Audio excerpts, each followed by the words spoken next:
بسم الله الرحمن الرحيم. الحمد لله الذي أبدى الأفلاك والأرضين، والصلاة والسلام على من كان نبيا وآدم بين الماء والطين، وعلى آله الطاهرين الطيبين وصحابته أجمعين، ومن تبعهم بإحسان إلى يوم الدين. أما بعد، فقد قال الله تبارك وتعالى في كلامه المجيد والفرقان الحميد: فأعوذ بالله من الشيطان الرجيم. بسم الله الرحمن الرحيم. اقرأ باسم ربك الذي خلق، خلق الإنسان من علق، اقرأ وربك الأكرم، الذي علم بالقلم، علم الإنسان ما لم يعلم. وقال تعالى في مقام آخر: ذلك الكتاب لا ريب فيه. وقال تعالى: خذوا الكتاب بقوة. وجاء في الحديث الشريف قال رسولنا صلى الله تعالى عليه وسلم: قيدوا العلم بالكتاب، أو كما قال صلى الله عليه وسلم. رواه الحاكم في المستدرك. صدق الله العظيم وصدق رسوله النبي الأمي الكريم، ونحن على ذلك لمن الشاهدين والشاكرين، والحمد لله رب العالمين. رضينا قسمة الجبار فينا، رضينا قسمة الجبار فينا، لنا علم وللجهال مال، فإن المال يفنى عن قريب، وإن العلم باق لا يزال. سرور علم ہے کیف شراب سے بہتر، سرور علم ہے کیف شراب سے بہتر، نہیں ہے کوئی رفیق کتاب سے بہتر.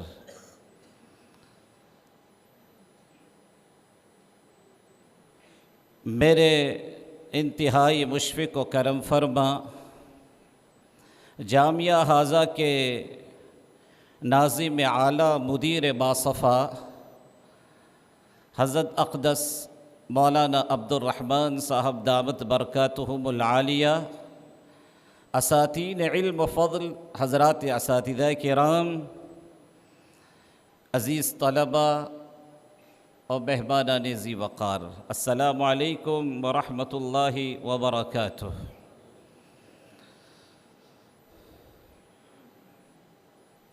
ناظم جامعہ اور مدیر باصفا کا حکم صادر ہوا کہ آپ کو جامعہ مظہر سعادت کے انعامی اجلاس میں حاضر ہونا ہے. میں آپ کے ایما پر تعمیل حکم کے طور پر مظہر سعادت کی سعادتوں کو سمیٹنے کے لیے اپنی سعادت سمجھتے ہوئے آپ حضرات کے مابین اس اجلاس کا حصہ بن رہا ہوں. ویسے یہاں کی ہر حاضری کو حقر اپنے لیے باعث سعادت خیال کرتا ہے، اس لیے کہ میری زندگی کا بہت ہی قیمتی 1 سال کا عرصہ اسی جامعہ کی 4 دیواری میں اور اس کے علمی، روحانی، عرفانی پرکیف ماحول میں گزرا ہے. بلکہ میں یہ کہوں تو بے جا نہ ہوگا کہ میری عالمیت کی خشت اول یہاں نصب ہوئی ہے اور باقی تعمیر اسی پر مبنی ہے. اللہ سبحانہ و تعالیٰ اس چمن علمی کو ہمیشہ سرسبز و شاداب رکھے، اسے ہمہ جہتی ترقیات سے مالا مال فرما کر نظر پر آشوب سے حفاظت فرمائیں. عزیز طلبہ، میرے ذہن میں بھی یہ بات نہیں تھی کہ مجھے آپ کو خطاب کرنا ہے، لیکن ایک طالب عزیز نے حضرت مولانا اسد اللہ صاحب رامپوری ناظم بظاہر العلوم رحمہ اللہ تعالی رحمتاً واسعہ کا منظوم کلام جو مطالعے کی اہمیت پر مشتمل تھا، تو اس نے مجھے ایک موضوع فراہم کر دیا، اللہ ان کو جزائے خیر دے۔ اور ایک اہم بات یہ ہے کہ میری اس گفتگو کے مخاطب آپ طلب عزیز دوست رہیں گے۔ میں آپ سے ایک طالب علمانہ مذاکرہ کروں گا۔ دعا فرمائے کہ اللہ سبحانہ و تعالی مختصر وقت میں زبان ناچیز پر کچھ مفید باتیں جاری فرمائیں۔ عزیز طلبہ، ہم سب کے لیے صد شکر کا موقع ہے کہ خالق کائنات مالک ارض و سما اللہ رب العزت نے دنیا میں بسنے والے اربوں اور خربوں انسانوں میں سے میرا اور آپ کا انتخاب اور سلیکشن فرمایا، دین متین کی تعلیم کی تحصیل کے لیے، اپنے دین کو سیکھنے اور سکھانے کے لیے،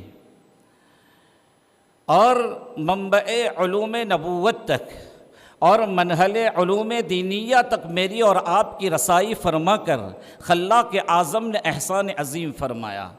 اس لیے کہ اس رب ذوالجلال نے بہت بڑی خیر کا ارادہ فرمایا، اس لیے کہ میرے اور آپ کے آقا تاجدار مدینہ حضرت محمد مصطفیٰ صلی اللہ علیہ وسلم کا فرمان ہے، من یرید اللہ بہ خیرا یفقہہ فی الدین، کہ اللہ جس کے ساتھ خیر و بھلائی کا ارادہ کرتا ہے اللہ اسے دین کی گہری بصیرت اور سوچ عطا کرتا ہے۔ نیز دوسرے مقام پر آقا مدینی کا فرمان ہے، اذا اراد اللہ بعبد خیرا فقہہ فی الدین وَزَحَّدَهُ فِي الدُّنْيَا وَبَصَّرَهُ عُيُوبَ او کما قال صلی اللہ تعالی علیہ وسلم۔ جب اللہ تبارک و تعالیٰ کسی بندے مومن کے ساتھ خیر کا ارادہ فرماتے ہیں، اسے تین نعمتوں سے نوازتا ہے۔ سب سے پہلی نعمت فقہہ فی الدین، کہ اللہ اسے دین کی سمجھ اور فہم عطا کرتا ہے، وَزَحَّدَهُ فِي الدُّنْيَا، اور دنیا سے بے رغبتی عطا کرتا ہے، وَبَصَّرَهُ عُيُوبَ، اور اللہ اس کے نقائص اور عیوب اسے دکھا دیتا ہے۔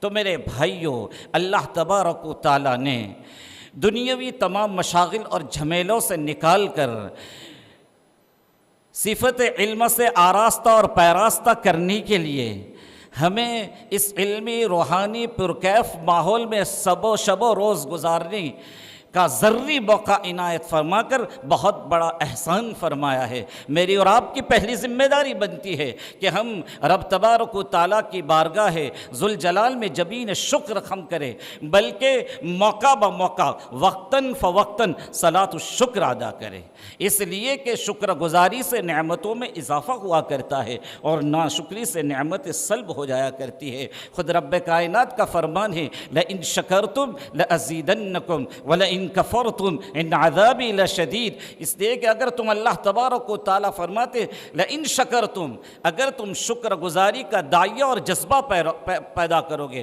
اور شکر کا حق ادا کرو گے، لأزیدنکم، تو ضرور بھی ضرور میں تمہیں زیادہ کروں گا بے اعتبار نعمت کے۔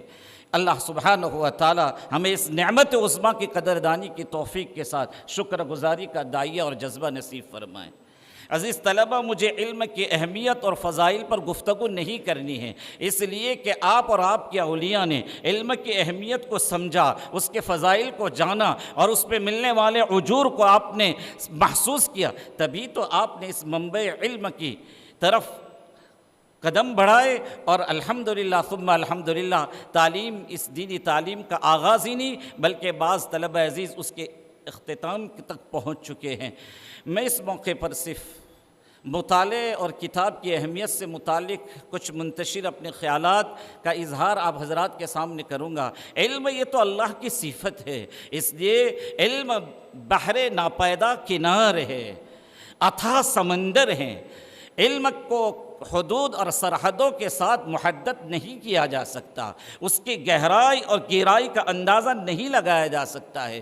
کوچے علم میں کہ اس راہی کے لیے کوئی منزل قرار نہیں ہو سکتی ہے، اس کے لیے کوئی مقدار اور میعاد متعین نہیں۔ اسی وجہ سے کسی بابصیرت انسان نے کیا خوب بات فرمائی، اطلب العلم من المہد الی اللحد، کہ کہ علم کو طلب کرو گہوارے سے گور تک، یہ حدیث نبوی نہیں ہے، زبان زد عام یہ جملہ ہے، اور بہت سو کے ذہن و دماغ میں یہ بات ہے کہ حدیث نبوی ہے۔ بعض ایسے الفاظ اور کلمات ہیں جس کو لوگ احادیث نبویہ سمجھ کر بار بار اس کا اعادہ اور تکرار کرتے ہیں، اسی وجہ سے میں نے اس کی وضاحت کر دی کہ یہ حدیث نہیں ہے، یعنی تحقیق کے بعد یہ بات کہہ رہا ہوں۔ تو ایک بابصیرت انسان کا کلام ہے، اور کلام اپنی جگہ پر بالکل صحیح اور سچا ہے۔ اطلب العلم من المہد الی اللحد، کہ علم کو طلب کرو گہوارے سے گور تک۔ تو گویا میرے بھائیوں، اس میں اس بات کی طرف رہنمائی کی گئی ہے کہ انسان کی پوری زندگی اور زندگی کا ہر مرحلہ اسے علمی تحقیق اور جستجو اور اس کی طلب میں ہماتن مصروف ہو کر گزارنا چاہیے۔ علم کے راہی کے لیے کوئی منزل نہیں ہے، اسی وجہ سے ہمارے بعض اکابرین کے باب میں آتا ہے کہ علم کا حظ وافر ان کو نصیب ہوا تھا، اس کے باوجود زندگی پر انہوں نے اپنے آپ کو طالب علم سمجھا۔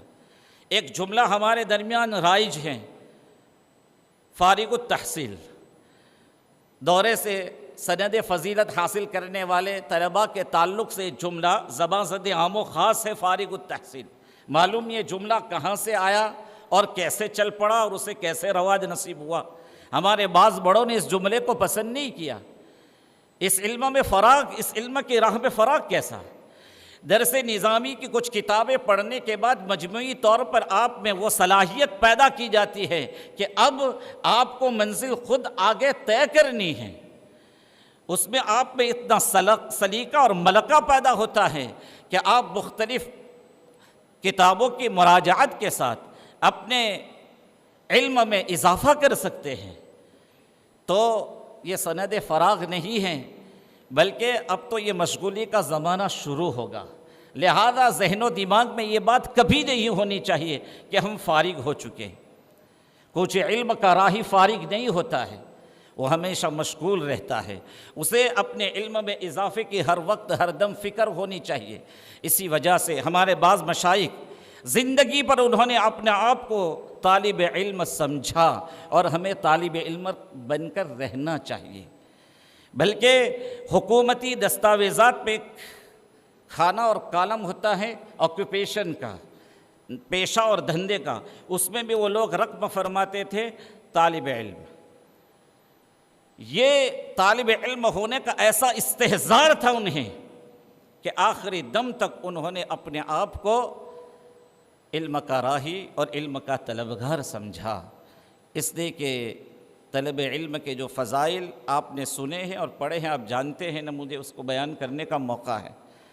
حکیم الامت مجدد الملت حضرت مولانا اشرف علی تھانوی نور اللہ مرقدہ نے ایک موقع پر فرمایا کہ دنیا کے تمام دانشوران، بڑے بڑے عقلاء اور بڑے بڑے وکلاء مل کر اگر دین کے کسی مسئلے اور جزیے کے باب میں اپنے اختلاف کا اور عدم اطمینان کا اظہار کریں، تو میں اللہ کی ذات پر اعتماد اور بھروسہ کر کے یہ کہہ سکتا ہوں کہ انشاءاللہ 2 منٹ میں ان کو خاموش کر کے مطمئن کر سکتا ہوں، خاموش کر کے مطمئن کر سکتا ہوں۔ اور آگے حضرت کیا فرماتے ہیں؟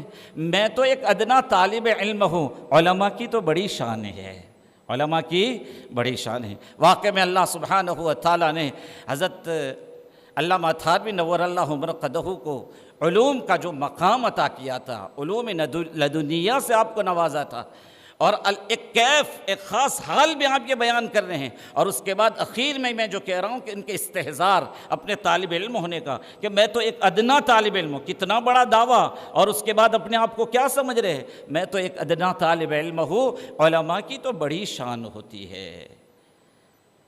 امام اعظم ابو حنیفہ رحمۃ اللہ علیہ کی تلمیذ رشید امام ابو یوسف رحمۃ اللہ علیہ قاضی القضات رہے، خلیفہ ہارون رشید کے زمانے میں چیف جسٹس رہے، اسلام ریاست اور حکومت کے بہت بڑی پھیلی ہوئی ریاست تھی۔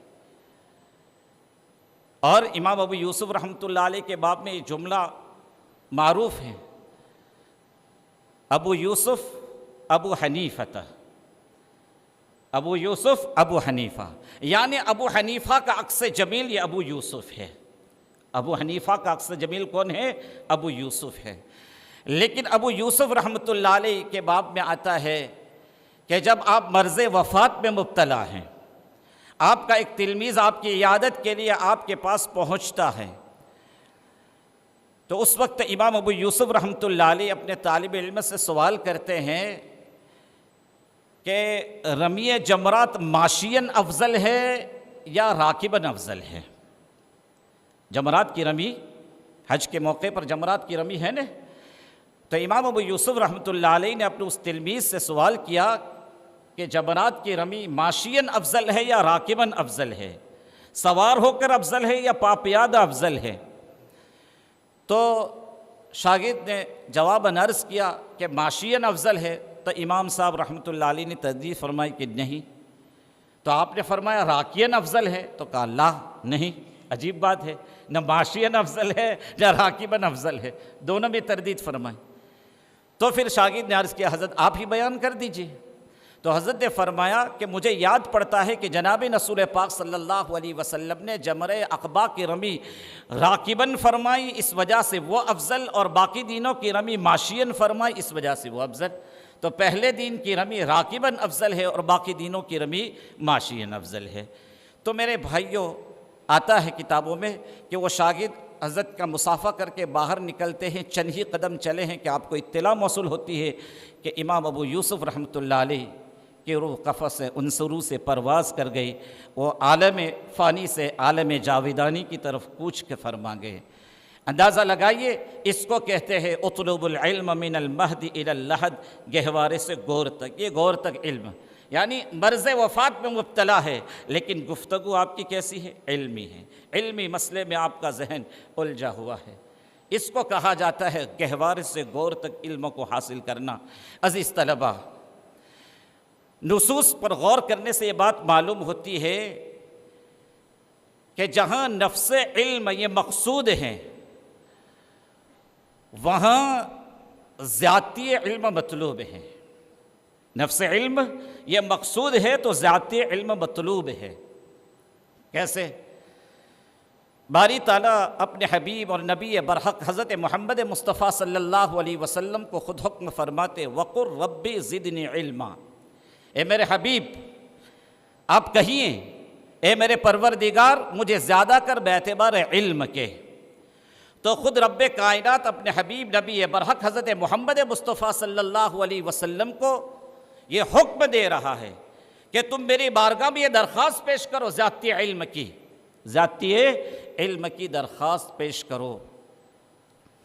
اور عزیز طلبہ، میرا اور آپ کا اور اہل سنت کا یہ نظریہ ہے کہ اس دھرتی پر سب سے زیادہ علم انبیاء علیہ الصلاۃ والتسلیم کو اللہ تبارک و تعالیٰ کی طرف سے عطا ہوتا ہے۔ علم تشریعی میں کمال اور مہارت انبیاء علیہ الصلاۃ والتسلیم کو ہے۔ نبیوں کے مقابلے میں کوئی امتی علم میں برابری نہیں کر سکتا، اور یہ بھی میرا اور آپ کا مسلمہ عقیدہ اور نظریہ ہے کہ انبیاء علیہ الصلاۃ والسلام کی سلسلۃ الذہب کی آخری کڑی میرے اور آپ کے آقا تاجدار مدینہ فخر دو جہاں جناب محمد مصطفیٰ صلی اللہ علیہ وسلم کو اللہ تبارک و تعالیٰ نے دنیا جہاں میں سب سے زیادہ علوم سے وابستہ کیا تھا۔ امی لقب تھے لیکن علم کا دریا بہاتے تھے۔ اس میں بھی اللہ کی بڑی حکمت کار فرما ایک مستقل ٹاپک اور موضوع ہے کہ اللہ نے نبی آخر الزماں حضرت محمد مصطفیٰ صلی اللہ علیہ وسلم کو پیدا تو کیا امی، لیکن وہ علوم القا فرمائیں کہ دنیا حیران و ششدر ہے، اور تمام انبیاء کا سارے علوم کو ملا کر وہ نبی آخر الزماں حضرت محمد مصطفیٰ صلی اللہ علیہ وسلم کے علوم کی برابری نہیں کر سکتے۔ خود آقا کا فرمان ہے اوتیت علم الاولین والآخرین، کہ مجھے اولین اور آخرین کے علوم سے نوازا گیا۔ تو اس وفور علم کے باوجود بھی اللہ تبارک و تعالیٰ کی طرف سے آپ کو کہا جا رہا ہے کہ آپ رب کی بارگاہ میں التجا کیجئے اور ذاتی علم کی دعا کیجئے۔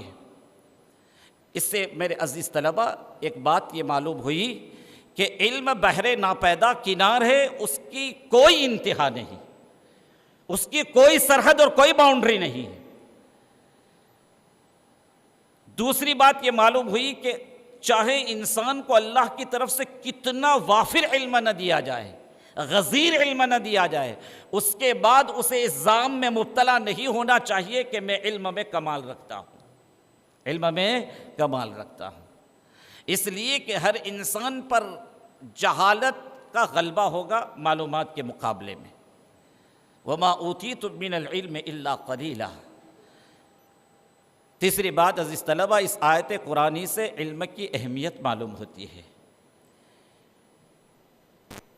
کہ رب کائنات نے اپنے حبیب سے کسی چیز میں زیادتی کے سوال کرنے کا حکم نہیں دیا، لیکن علم ایک ایسا گوہر، ایک ایسا جوہر، ایک ایسا لال اور گرامایا دولت ہے، اور امت کے سامنے اللہ تبارک و تعالیٰ اس کی اہمیت واشگاف کرنا چاہتے تھے، اسی وجہ سے اپنے حبیب سے کہا کہ ایک ایسا گوہر ہے کہ تم اس کی زیادتی کی طلب میں رہو اور مجھ سے اس کی التجا اور درخواست کرو۔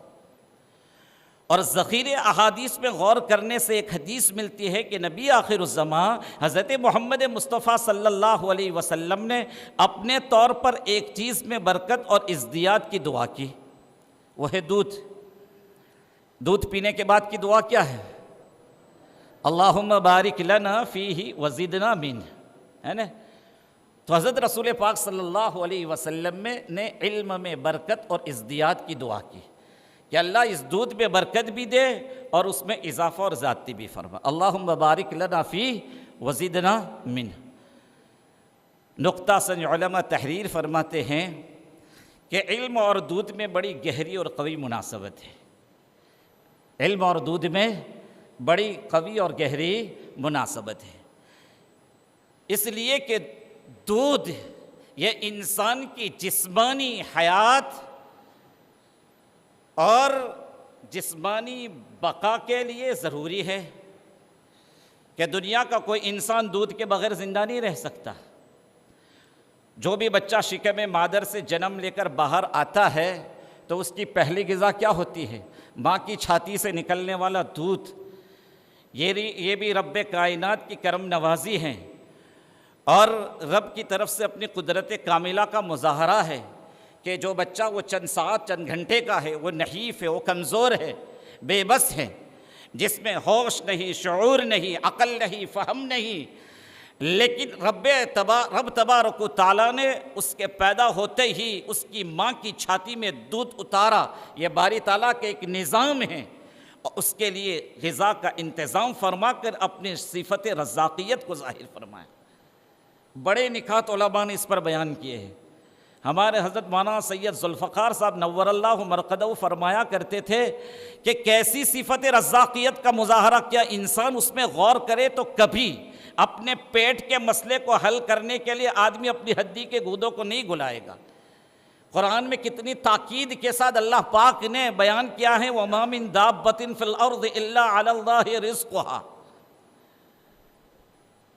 اور اس کے علاوہ مختلف مقامات پر اللہ تبارک ان اللہ هو الرزاق ذو القوة المتین۔ تلخیص پڑھنے والے طلبہ سمجھ سکتے ہیں کہ کتنی تاکیدات کو اللہ تبارک و تعالیٰ نے استعمال فرمایا۔ تو صرف انسان اپنی تخلیق پہ غور کر لے کہ پیدا ہوا تو اللہ پاک نے چھوٹا سا بچہ، اس کی غذا کیا معمولی مقدار، لیکن اللہ پاک نے وفور رزق کا معاملہ فرمایا۔ ہمارے حضرت فرماتے ہیں کہ یہاں تو ایک نہیں دو دروازے کھول دیے۔ ابھی پیدا کیا ہوتا ہے کہ اللہ پاک نے اس کے لیے رزق کے دو دروازے کھولے۔ ارے کھولے کہ نہیں؟ ایک چھاتی میں دودھ نہیں اترتا، دونوں میں اترتا ہے، باری باری پیتا ہے۔ خیر میرے عزیز طلبہ، تو دودھ یہ انسان کی جسمانی حیات اور بقا کے لیے ضروری ہیں، تو علم انسان کی روحانی حیات اور اخروی نجات کے لیے ضروری ہے۔ اس لیے کہ علم کے بغیر انسان جہالت و گمراہی کی گھٹاتوپ تاریکیوں میں سرگرداں ہو کر اپنی حیات روحانی کو مفقود کر دیتا ہے۔ تو دودھ جسمانی حیات اور بقا کے لیے ضروری، تو علم انسان کی روحانی حیات اور اخروی نجات کے لیے ضروری۔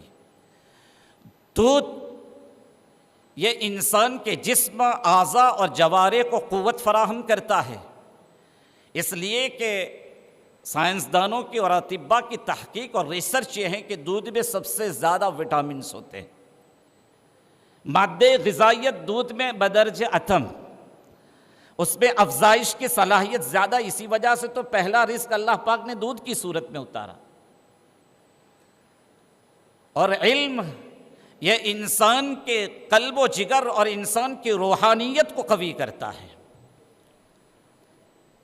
تیسری بات کہ دودھ یہ کثیر المنفعت ہے، دودھ کثیر المنفعت ہے، کہ دودھ سے بالائی سے آپ گھی تیار کر سکتے ہیں، دہی نکال سکتے ہیں، مٹھا تیار کر سکتے ہیں، سیکھن بنا سکتے ہیں۔ دودھ، دہی اور مٹھا بس کا نہ دے خدا تو کس کے بس کا، اسماعیل صاحب نے اپنی کتابچے میں اس کو ذکر کیا ہے نا جی۔ اس کے علاوہ طرح طرح کی مٹھائیاں آپ دودھ سے تیار کر سکتے ہیں، بلکہ بڑے بڑے شاپنگ مالوں میں بکنے والے چاکلیٹ اور کیڈبریز وہ دودھ کے بغیر تیار نہیں ہو سکتے۔ تو طرح طرح کے انواع اور اقسام کی چیزیں دودھ سے تیار ہوتی ہیں، دودھ سے۔ تو یہ دودھ کثیر المنفعت ہے، تو علم بھی کثیر المنفعت ہے۔ علم کی افادیت اور نافیت کو بیان کرنے کے لیے طویل فہرست درکار ہے۔ چوتھی بات کہ دودھ یہ انتہائی خالص، لطیف غذا ہے۔ دودھ کیا ہے؟ انتہائی خالص، لطیف غذا ہے۔ تو علم میں بھی لطافت ہے، علم میں بھی کیا ہے؟ لطافت ہے اور حساسیت ہے۔ کہ علم کی لطافت یہ ہے کہ گندہ دلی کے ساتھ یہ علم نہیں حاصل ہو سکتا، معصیت و غلاظتوں کے ساتھ یہ علم حاصل نہیں ہو سکتا۔ چنانچہ حکیم الامت حضرت مولانا اشرف علی تھانوی نور اللہ مرقدہ فرماتے ہیں، علم وہ نور ہے جو عاصی کو حاصل نہیں ہوتا اور بعد عصیان کے زائل ہو جاتا ہے۔ علم وہ نور ہے جو عاصی کو حاصل نہیں ہوتا اور بعد عصیان کے زائل ہو جاتا ہے۔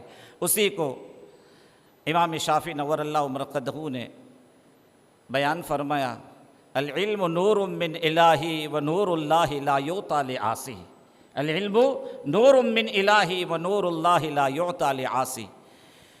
تو باطن کی گندگی اور گناہوں اور معصیت کی غلاظتوں کے ساتھ یہ علم حاصل نہیں ہو سکتا۔ علم اتنا لطیف ہے اور ایسا حساس ہے کہ ادنا بے اعتنائی سے وہ ساقط ہو جاتا ہے، زائل ہو جاتا ہے۔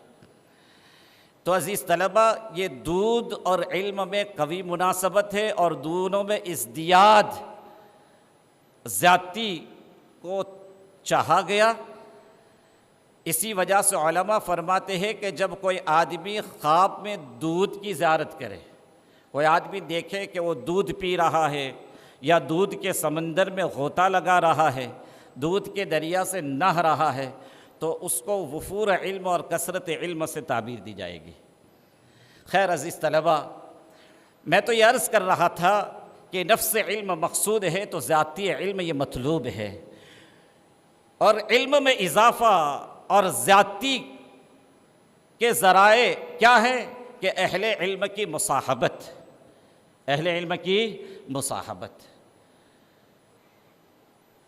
اور اس کے بعد ازدیاد علم کا بہت ہی اہم اور قوی ذریعہ کتب بینی ہے، کتابوں کا مطالعہ۔ میرے بھائیوں، افراد و اشخاص اور مشائخ کی مصاحبت ہر وقت درکار نہیں ہو سکتی، ہر وقت میسر نہیں ہو سکتی، لیکن یہ کتاب ہر وقت آپ کا ساتھ دے سکتی ہے۔ اسی وجہ سے علامہ جوزی رحمۃ اللہ علیہ فرماتے ہیں کہ تم کثرت سے مطالعہ کیا کرو، اس لیے کہ تم اسلاف کی کتابوں سے اپنے دامن میں جس قدر علمی لال اور گوہر کو سمیٹو گے، اساتذہ اور اشخاص کی مصاحبت سے اس قدر آپ علم حاصل نہیں کر پائیں گے۔ خیر عزیز طلبہ، تو آج کا یہ انعام اجلاس ہے۔ آپ کی سالانہ کارکردگی کو دیکھتے ہوئے ارباب انتظام نے آپ کی تشجیع، آپ کی تحریک اور حوصلہ افزائی کے لیے بصورت کتب اور بصورت روبیات آپ کو جوائز و انعامات سے نوازا۔ اللہ سبحانہ و تعالی انتظامیہ کو بھی جزا خیر دے۔ دیکھو، آپ کے انتظامیہ نے بھی آپ کو کتابوں کی صورت میں انعامات دیے۔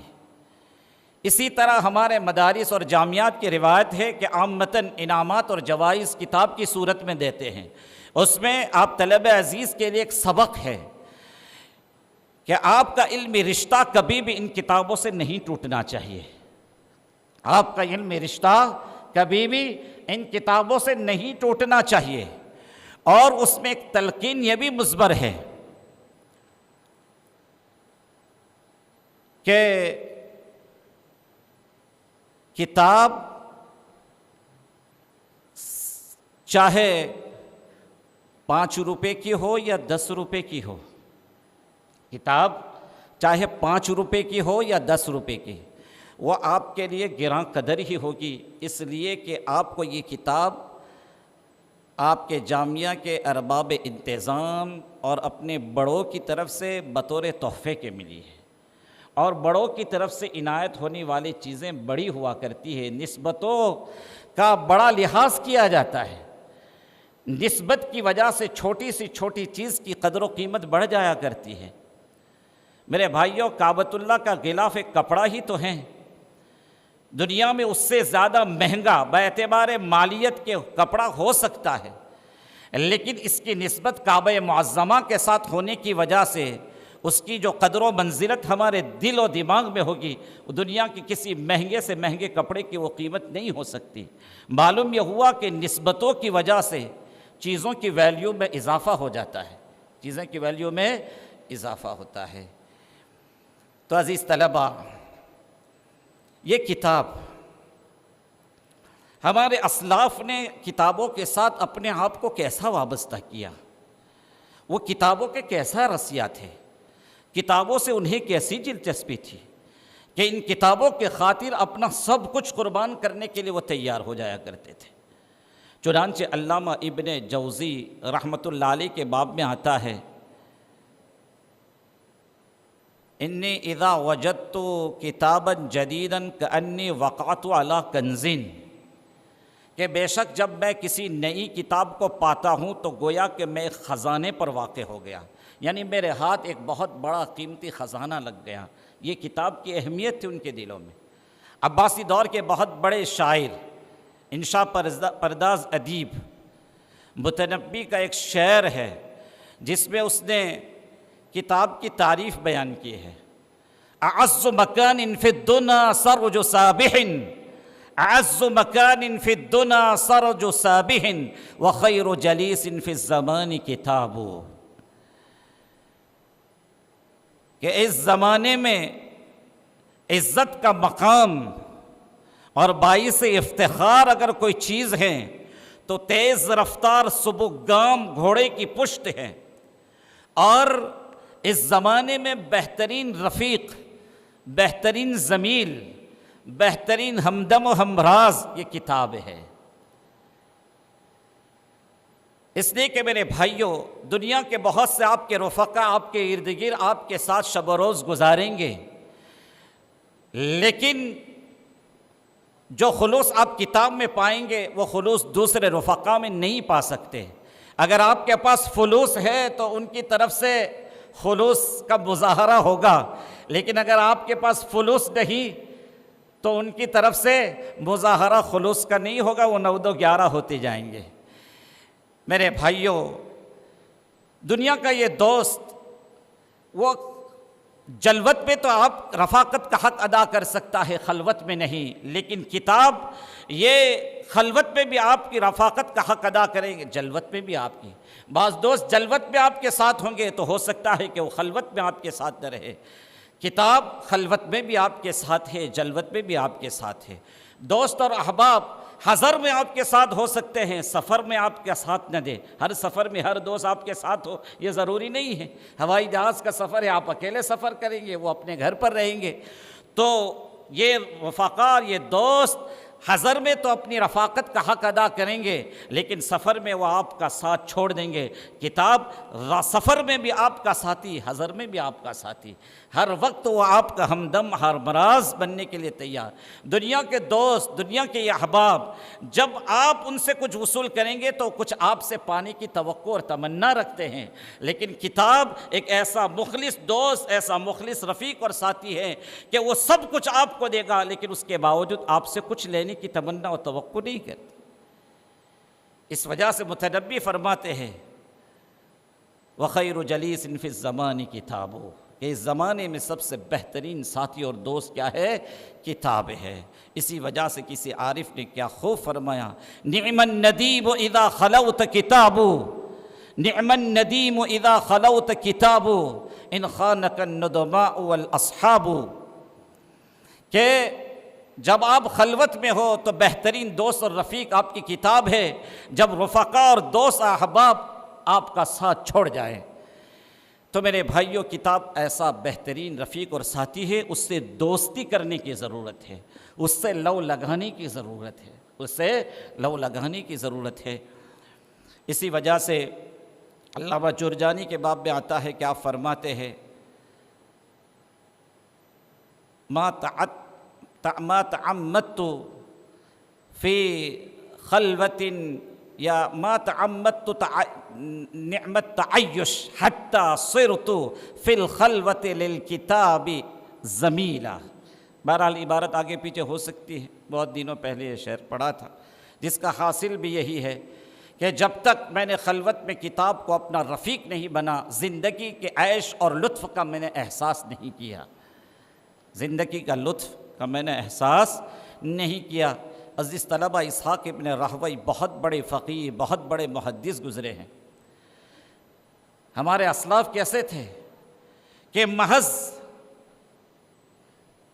ان کتب کو حاصل کرنے کے لیے رشتے ازدواج سے منسلک ہونے کو قبول فرماتے ہیں۔ چنانچہ اسحاق ابن راہوی کے باب میں آتا ہے کہ آپ نے سلیمان بن عبداللہ زنجی کی بیٹی کے ساتھ نکاح محض اس بنیاد پر قبول کیا کہ اس کے بدلے میں انہیں امام شافعی رحمۃ اللہ علیہ کی جملہ مصنفات اور تالیفات پر مشتمل کتب خانہ میسر ہو رہا تھا، تو محض ان کتب قیمہ پر دسترس حاصل کرنے کے لیے انہوں نے رشتہ ازدواج کو قبول فرمایا۔ اندازہ لگائیے کہ کتابوں کی انہیں کیا قدر اور اس کی کیا طلب تھی۔ چنانچہ 6 عیسوی کے بہت بڑے حنبلی عالم ابن خشاب کے باب میں آتا ہے کہ ایک مرتبہ آپ کو ایک کتاب کی ضرورت تھی، اور وہ کتاب بہت مشکل سے ایک آدمی کے پاس دستیاب ہوئی۔ وہ کتاب نادر ہو چکی تھی، بڑی محنتوں کے بعد ایک آدمی کے پاس سے وہ کتاب دستیاب ہوئی، تو آپ نے بڑی قیمت وصول کی، اور اس کی قیمت اس زمانے میں 500 درہم اس نے رکھی۔ ابن خشاب نے 500 درہم میں وہ کتاب خرید کر لی۔ مطلوب کو حاصل کرنے کی جو ان لوگوں میں طمع تھی، عزیز طلبہ، علم کے جو رسیاں تھے، اس کتاب کی ان کے یہاں جو قدر تھی، اس وجہ سے 500 درہم میں وہ کتاب آپ نے خرید کر لی، اور آپ کے پاس دینے کے لیے کوئی سرمایہ نہیں تھا، کوئی سرمایہ۔ آپ نے 3 دن کی مہلت چاہی۔ کتنے دن کی مہلت چاہی؟ 3 دن کی مہلت چاہی۔ اس کے بعد آپ اپنے مکان کی چھت پر کھڑے ہو جاتے، اعلان کرتے ہیں کہ میں اپنا یہ مکان فروخت کرنا چاہتا ہوں۔ کس لیے؟ ایک کتاب کے لیے۔ عزیز طلبہ، ایک کتاب کے لیے آپ اپنے 500 درہم ادا کرنے کے لیے اپنے مکان کو فروخت کرنے کا اعلان کر رہے ہیں۔ آج الحمدللہ ثم الحمدللہ مطبوعہ صورت میں گراں قدر اور گراں مایہ کتب کا تحفہ ہمیں ارباب انتظام کی طرف سے مجاناً فری آف چارج میسر ہو رہا ہے۔ آپ ان کا شکریہ ادا کریں اور ان کتابوں سے وابستگی پیدا کر کے ان کے مطالعے کا ذوق پیدا کریں۔ یہ کتاب زینت طاق کے لیے نہیں ہیں، کتب خانوں کو سجانے اور آراستہ کرنے کے لیے ہی نہیں ہیں، یہ کتابیں نمائش کے لیے نہیں ہیں، یہ کتابیں آرائش کے لیے نہیں ہیں، یہ کتابیں تو دامن دل سے باندھنے کے لیے، مطالعے کے لیے ہیں۔ میرے بھائیوں، آدمی علم میں اضافہ اور ترقی کر سکتا ہے کتابوں کے مطالعے سے۔ کتابوں کے مطالعے کے بغیر آدمی جامد ہو جائے گا، جو کچھ اس نے حاصل کیا ہے وہ بھی نسیہ منسیہ ہو جائے گا۔ اذا تقرر فی القلب، جب آدمی کسی چیز کی تکرار کرتا ہے تو وہ چیزیں اوقع فی النفس اور راسخ فی القلب ہوتی ہے۔ اس لیے عزیز طلبہ، تکرار سے، بار بار کتابوں کی مراجعات سے، بار بار کتب بینے سے آپ کا علم تازہ بھی ہوگا، پختہ بھی ہوگا، اور اس میں ثبات بھی ہوگا، اور پھر اس راہ علم میں استحکام بھی آپ کو نصیب ہوگا، آپ کی باتوں میں اثر ہوگا، اور آپ کی تحریر میں جمع اور پختگی ہوگی۔ اس کے بغیر کام نہیں ہوگا عزیز طلبہ۔ اور ہمارے اسلاف کو کتاب کے مطالعہ کا کیسا شوق تھا۔ امام محمد بن حسن الشیبانی رحمۃ اللہ علیہ کے باب میں آتا ہے کہ آپ رات رات بھر جاگ کر مطالعہ کیا کرتے تھے، پوری پوری راتیں آپ اپنے مطالعے میں گزارتے، سوتے نہیں تھے۔ کسی بڑے متعلق نے آپ سے ایک مرتبہ کہا کہ حضرت یہ آپ نے اپنی کیا حالت بنا رکھی ہے، آپ ضرورت کا آرام بھی نہیں کرتے، رات بھر جھاگتے ہیں، آپ کے نفس کا بھی آپ پر حق ہے۔ تو امام محمد رحمۃ اللہ علیہ نے فرمایا کہ لوگوں نے مجھ پر اعتماد کیا، حسن ظن قائم کیا، اور اس اعتماد پر عوام الناس سوتے ہیں کہ ہمیں کوئی علمی مسئلہ درپیش ہوگا تو ہماری ضرورت محمد ابن حسن الشیبانی سے پوری ہوگی۔ اگر میں بھی سو گیا تو آخر امت کی ضرورت کو کون پورا کرے گا؟ امت کی ضرورت کو کون پورا کرے؟ علامہ ابن جوزی نور اللہ مرقدہ بہت بڑے محدث اور میدان خطابت کے شہسوار، بہت سی کتابوں کے مصنف، فن تصوف میں یگانہ روزگار، ابن جوزی نور اللہ مرقدہ فرماتے ہیں کہ اگر میں انصاف اور حق کے ساتھ اپنے مطالعے کے تعلق سے بیان کروں اور میں یہ کہوں کہ میں نے تقریباً 20,000 کتابوں کا مطالعہ کیا ہے تو شاید میرا مطالعہ بڑھ جائے گا، یعنی میں نے ہو سکتا ہے 20,000 سے بھی زائد کتابوں کا مطالعہ کیا۔ اس طرح میرے بھائیوں، ہمارے اسلاف کے بے شمار واقعات ہیں۔ امام زہری کے باب میں آتا ہے کہ جب آپ مطالعے میں مشغول ہوتے ہیں تو آپ کی چاروں طرف کتابوں کا انبار لگ جاتا تھا، ڈھیر لگ جاتا تھا۔ جب آپ علمی تحقیق میں ہماتن مصروف ہوتے، وہ دنیا مافیہا سے بے خبر ہو جاتے۔ ان کی بیوی ان کو دیکھ کر یہ کہتی، واللہ لہذہ الکتب اشد علی من 3 ضرائر، کہ بخدا مجھ پر یہ تمہاری کتابیں 3 سوکونوں سے زیادہ شاق گزرتی ہیں۔ مجھ پر تمہاری یہ کتابیں 3 سوکونوں سے زیادہ شاق گزرتی ہیں۔ آپ سمجھتے ہیں نا سوکن، شوہر کی ایک کے بعد دوسری بیوی، دونوں بیوی آپس میں ایک دوسرے کی کیا ہوگی سوکن، دونوں کے درمیان بہت محبت اور الفت ہوتی ہے، آپ سمجھ سکتے ہیں، ہے نا جی۔ تو ایک عورت اپنے شوہر کے ساتھ دوئی گوارا نہیں کر سکتی۔ ایک عورت چاہے کتنی مزکہ قلب ہو، طیبہ طاہرہ ہو، زکیہ ہو، عابدہ ہو، زاہدہ ہو، سب کچھ ہو، سارے کمالات اس میں ہو، لیکن اس کے باوجود وہ اپنے ساتھ اپنے شوہر کے نکاح میں کسی اور عورت کو گوارا نہیں۔ ازواج مطہرات کے ایسے بڑے لطائف ہیں، جب وہ انتہائی پاک باز عورتیں جو حضرت رسول پاک صلی اللہ علیہ وسلم کے نکاح میں اللہ کی طرف سے منتخب ہوئی، جب ان کے درمیان چپکلش رہی تو ظاہری بات ہے کہ 1450 سال کے بعد عورتوں کا کیا حال ہوگا۔ تو اس سے اندازہ لگائیے کہ ان کی کتابوں کو دیکھ کر وہ یہ کہتی بے ساختہ کہ واللہ لہذہ الکتب اشد علی من 3 ذرائع، 3 سوکونوں سے زیادہ شاق، یعنی وہ کس قدر مصروف مطالعہ رہتے ہوں گے، کس قدر۔ اور 3 کہا، 4 نہیں کہا، کیوں ہے؟ 3 کہا، 4 نہیں کہا، ایسا کیوں؟ چوتھی وہ خود ہے اور اجازت 4 کی ہے بیک وقت امتیوں کے، 4 سے زیادہ کی نہیں ہے، تو 1 وہ خود اور 3 ذرائع۔ فَانْكِحُوا مَا طَابَ لَكُم مِّنَ النِّسَاءِ مَثْنَىٰ وَثُلَاثَ وَرُبَاعَ، ہے جی۔ عزیز طلبہ، وقت کافی ہو رہا ہے اور بہت کچھ باتیں اللہ پاک اپنے فضل سے زبان پر جاری کر رہا ہے۔ عزیز طلبہ، ہمارے پچھلے زمانے کے مشائخ اور اکابر کہ ایک دو نمونہ آپ کے سامنے رکھتا ہوں۔ علامہ انور شاہ کشمیری نور اللہ مرقدہ کا ذوق مطالعہ، قربان جائیے عزیز طلبہ، زندگی کا آخری مرحلہ ہے، آخری ایام چل رہے ہیں، دنیا سے رخصت ہونے کا وقت قریب آ رہا ہے، اور ایک دم سے افواہ پھیلتی ہیں کہ علامہ کشمیری نور اللہ مرقدہ وفات پا گئے۔ مولانا شبیر احمد عثمانی، حضرت مولانا مفتی محمد شفیع صاحب نور اللہ مرقدہ جیسے جبال العلم علماء آپ کے تلامذہ میں آتے ہیں۔ جب ان لوگوں کو پتہ چلا تو دوڑے بھاگے آپ کے مکان اور دولت قدے پر یہ لوگ پہنچے، اور آپ نے دیکھا کہ ایک حجرہ ہے جس میں لالٹین جل رہی ہے، مصلے پر ایک چوکی ہے اور چوکی پر ایک کتاب ہے، اور حضرت کی کمر جھکی ہوئی ہے اور حضرت کتاب دیکھنے میں مصروف ہے، کتاب کا مطالعہ کر رہے عزیز طلبہ، رات کا آخری پہر ہے۔ جب یہ اکابر وہاں پہنچے اور دیکھا کہ حضرت کی یہ حالت ہے تو ان لوگوں کو بڑی حیرانی ہوئی، بڑی پریشانی ہوئی۔ چنانچہ حضرت مفتی شفیع صاحب نور اللہ مرقدہ یا علامہ عثمانی رحمۃ اللہ علیہ نے حضرت سے عرض کیا کہ حضرت یہ کیا آپ نے اپنی حالت کر رکھی ہے، ایسا کون سا مسئلہ آپ کو درپیش تھا، کیا فوری ضرورت آپ کو پیش آ گئی کہ رات کے اتنے بجے جب آپ بیمار ہیں، آپ علیل چل رہے ہیں، آپ کتاب کے مطالعے میں مصروف ہیں، اور اگر بالفرض کوئی مسئلہ درپیش ہوتا تو ہم تلامذہ کس کام کے، آپ ہم سے فرماتے، ہم آپ کی خدمت کرتے۔ تو حضرت نے لمبی سانس کھینچی اور کہا کہ بھائی میاں شبیر، یہ بھی تو ایک روگ ہے، یہ بھی تو ایک روگ ہے۔